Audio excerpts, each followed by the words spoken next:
নমস্কার। আমার আজকের মেসেজ স্বামী আর স্ত্রী, স্বামী আর স্ত্রীর সম্পর্কটা কীরকম হওয়া উচিত, এটাই আমার আজকের মেসেজ। এটি আমি কিছু স্বামী আর স্ত্রীর কথোপকথনের মাধ্যমে প্রথমে আপনাদের সামনে তুলে ধরার চেষ্টা করছি। এক স্বামী তার স্ত্রীকে জিজ্ঞাসা করলো, আচ্ছা, বিয়ে করলে একজন মানুষ কি হারায় আর কি বা তার লাভ হয়? তখন তার স্ত্রী মুচকি হেসে বলেছিল, একজন পুরুষ বিয়ের পর তার একাকিত্ব, ছোট ছোট সিদ্ধান্ত নেবার স্বাধীনতা আর চিন্তা না করে কাজ করার ক্ষমতা হারায়। আবার বলছি, স্ত্রী হেসে বলেছিল, একজন পুরুষ বিয়ের পর তার একাকিত্ব হারায়, ছোট ছোট সিদ্ধান্ত নেবার স্বাধীনতাটাকে হারিয়ে ফেলে আর চিন্তা না করে কাজ করার ক্ষমতাটাকেও হারিয়ে ফেলে। বিনিময়ে সে কি পায়? বিনিময়ে সে তার জীবনে একজন সঙ্গী পায়। আর কি পায়? তার সন্তানের মা পায় এবং এমন একটি ঘর পায় যা তাকে স্থিরতা দেয়, তাকে শান্তভাবে সংসারে বসতে শেখায়।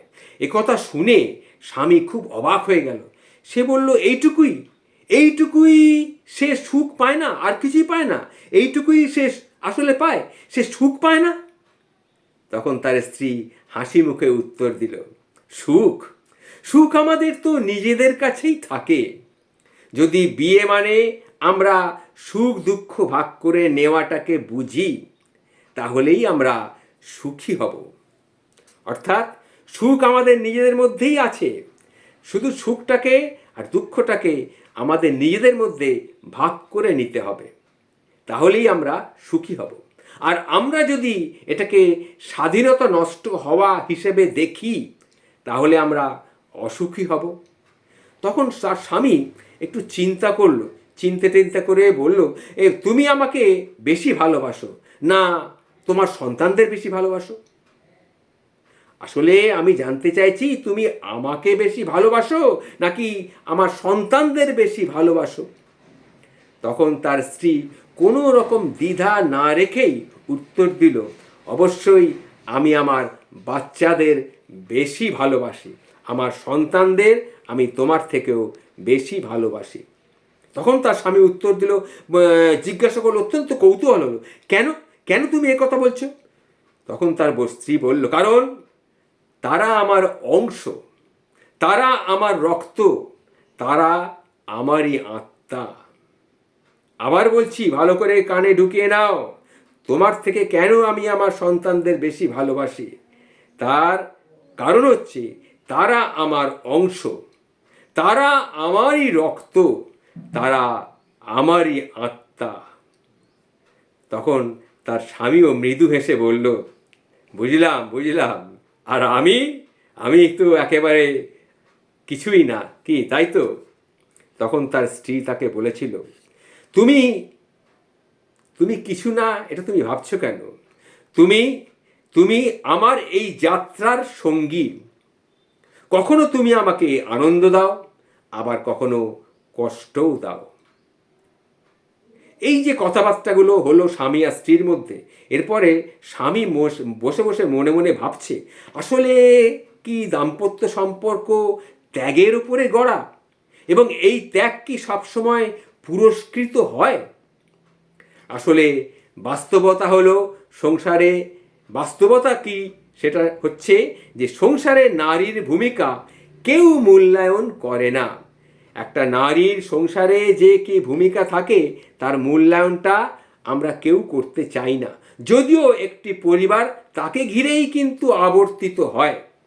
সে নীরবে জীবনের সব বোঝা বহন করে আর দিনের শেষে ক্লান্ত হয়ে শ্রান্ত হয়ে হাসিটাকে কিন্তু মুখে ধরে রাখে। এবং যখনই পরিবারে কোনো সমস্যা হয়, সবাই তার দিকে কিন্তু অভিযোগের আঙুলটা তুলে দেখে।